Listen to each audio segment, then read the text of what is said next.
Se say ye seamless into so bra me enko my MTN app no so na bet ma ba me enko seamless download this me enko DBS Industries Limited we bought dan so a DBS roofing papa fie DBS na boss ama o boss free the amount ye ntamo ne enko boss free na bibia so ntimi nko ye free installation program na guso ko so sa no ti ya da masensa DBS for can one of sports page 1 and na ebrewo Pablo Aima and sports team ni na ka me ho ne Alex Kwabena Stone and sports director Samirenchi ye na aba ye de dwumade ade pa ya no kai at the Nankasa Kegyiwa ne ho Eric Asiedu Boadi yente si kwanu ne yenko o ma mesha se afikotoko enra nan ne mu se meeting ekoso kabute are be pamono ne ade na de ekoso training grounds na penkrade nsem ko tu dwaka se shake up be koso after match omone aduana be bona mpa shake up na koso enkomo twetwe ne koso komodidie ne koso ina be to dwa se kabute ese wa resign. Oh yes, coach Karim Zito wa resign ebi say apamono. But whether Pamo or resignation, he's no more the head coach of Kumasi Asante Kotoko. Ampa wa confirm the ama no kasa e was FM so no watching say ampa wa the fans na sepa was support from kwamde man no. We are very proud of the Obey Kotoko. And after so no ni few days oba here to me we need 4 trophies. Ayane sir.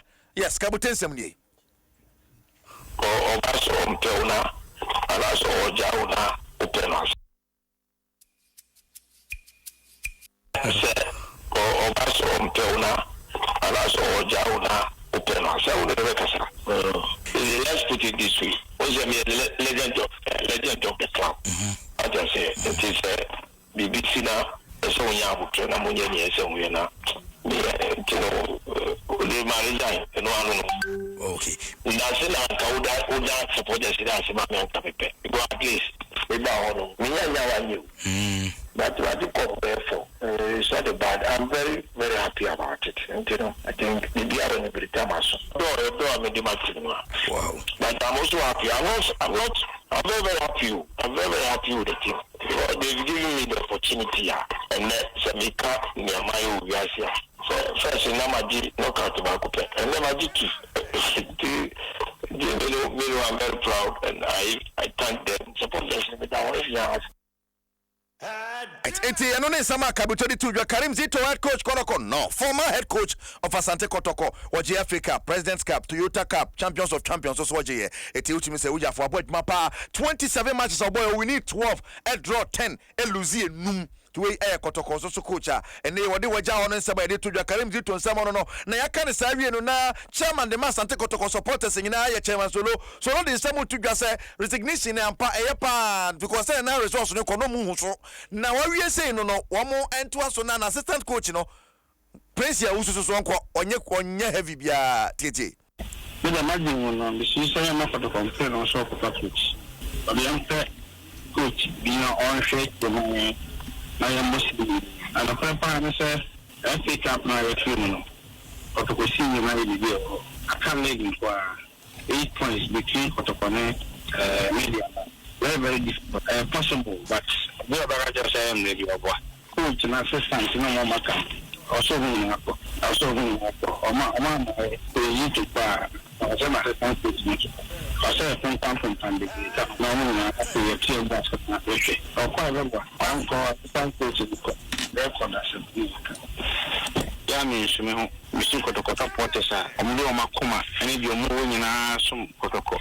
Na edru baby on yamanko yi omona me pa mocho se anko mofanche ya na ye hwe Ora Solomon of Osuwari na kasa da bi on na ye chairman de ma the NCC of Kotoko de sansem ye to dwa say womo makade nyina nko mo nte wonya hwe womo nyom nyina kono mo sanse ne foforo ne ade ati de Kotoko akache so no na ya kan wa wie de mo wura mo na ye nhwe over the weekend ya na 20 man no ejina mo na so we sen ko betumi take bold steps on qualify for the 20 Women's World Cup kikikikira wo ya e Boadi anyama nke tutu e no mo ne South Africa for boys it's the second leg no e baso on the 14th some get to Saturday we are it is a bibi pa na no na coach asimse one no ye coach ma princesses or the same to just say all hope is not lost so women vogo o metime akwakoye niam South Africa.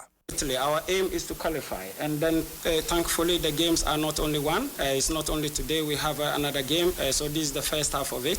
So of course we will play home and away. They came here, they got maybe what they wanted. Now we have to go there and get what we want to be able to go. So we'll do everything we can and make sure that we go prepared. We are a strong side mentally. With any result that we get, that we will make sure we take it with us and we'll let it with us and we'll let it give us even more motivation to want to go up there and then qualify for. Charles Simpson, one of your coach at the Black Princesses of Ghana. Okuzu TS Sports page 1 live on Adom 106.3. Kegyiwa Nakasani, Eric Asiedu Boadi. Yakuanima, name one the senior national soccer team, the Black Stars of Ghana. Now, we say Encheye and Yapao and Nipa and Numbi as a woman and Neomo Sankoka Black Stars team. No one be finishing up. Nanya Sintaria Pana. What happened? Ya qualify Quenima Yanya be crabby a fine idea. Yet to me, I do. Ebeto Jano, Ghana for a natural margin. It be if you say, yeah, about one yet, my World Cup, and I say, Ghana phobia drink training. In the part 20, at the end, the players will come Mukobo, no crown, or Mukomoto to essay. Where you must say, where we here for so be any so. Get away, say, Kakram met your year, Juana, and then some Modio Mokone, Yema, I want it. 20 staff, I don't know where they I don't know nobody on for Capri. Simple, send it a 10 quite a bit in there, and you do know. Do one there. Sicadian Kwan, as some Codino Rabatana. We will be uncle. I'm a can't just walk to Kube, a bag on a schema, about 2,000. No. Omo kodia so mo de sanipa ne be kodia and omo make sure so the cap ne bebe fie minede en hagene tet plan e ko na ye ni Ghana for you feel proud what I say hey ye ni di machi papa because say you say enema akoye na so no enya me fa bi na abe hagene dia ye mam kwan nti mu ye ne yie ne support mo teti no mu de be ko na kapra badia. Hallelujah. But I'm bad. Hey, I say more. Mano kakada. Ade. So technical team. Omo toso. Ade bon omo ko bobiana. Omo ko bobi mon kanchire. Ni mo jesi. Doso no do. Kuma se kwan na da ho ayenti mi ye no. Da bia ye ko work up ani asese ni pe bebrebe do omo ko. Do ma ko disika. No ma ba. Omo ba ye nkan nchire omo. Me de me hu ni se sika dem because Ghana ye nkwa na e de saa we no aba because teams ni bebrebe omo ama qualify for World Cup ni even Brazil kra omo technical minds ni na omo de bia kan. Okay, England for team class. So almost so on my over there. Say blaster team back up one stand coach see 3 and I'm going to World Cup. Now I'm going to month me World Cup na my yenye modey. Eh yes sikadie ni aburo ni adwombo ni. We ko bi keke. We nko ba bia. Ba we fa quality. Right, Ghana phobia drink channel no. Alan Rivera assistant coach.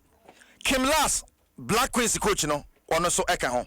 Sansuna Jose Daniel Martinez Alfonso, one a video analyst. And Dwayne Piazza Parkwesi performance coach. And I face so Okopimwa and Yamukwa. Na Papa Bakwa last on the confusion. Oh, Banipano, eh, Jumana will win your match. Chow. Again, what Banipano chow.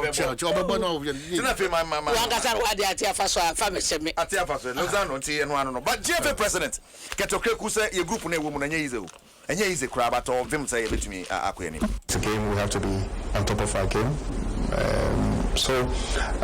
Everything shows that yes, it is a tough group. We have to be competitive to make it to the next round.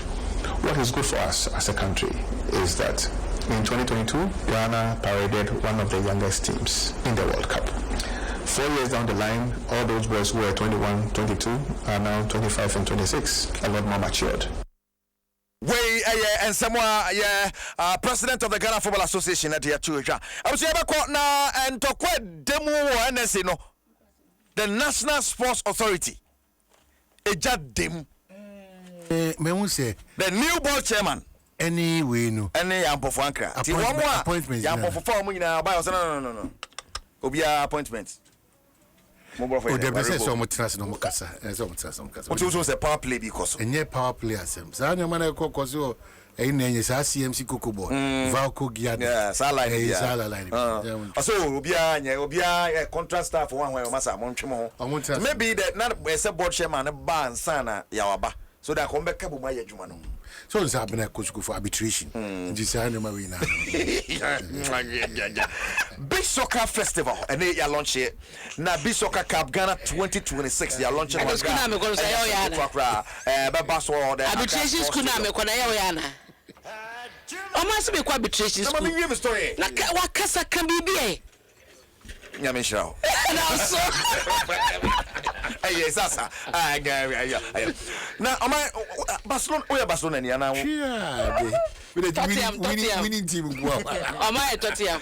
Well, Laporta, one of the president in Barcelona, I mean, okay, was stepping down from the role as president. Now, I'm about to buy match. Okay. Now, I'm say you're impressive more beer on due advantage behind. So, I'm standing down your president. Yeah. Sifom, Asana watching. Oma adopt NDC for me. So Sifom. And is there what to sorry? Sifom. Sure. Avant says Sifom. When it Jones Sifom. President Mama person ko second term obe Sifom. Oh, now Obi say me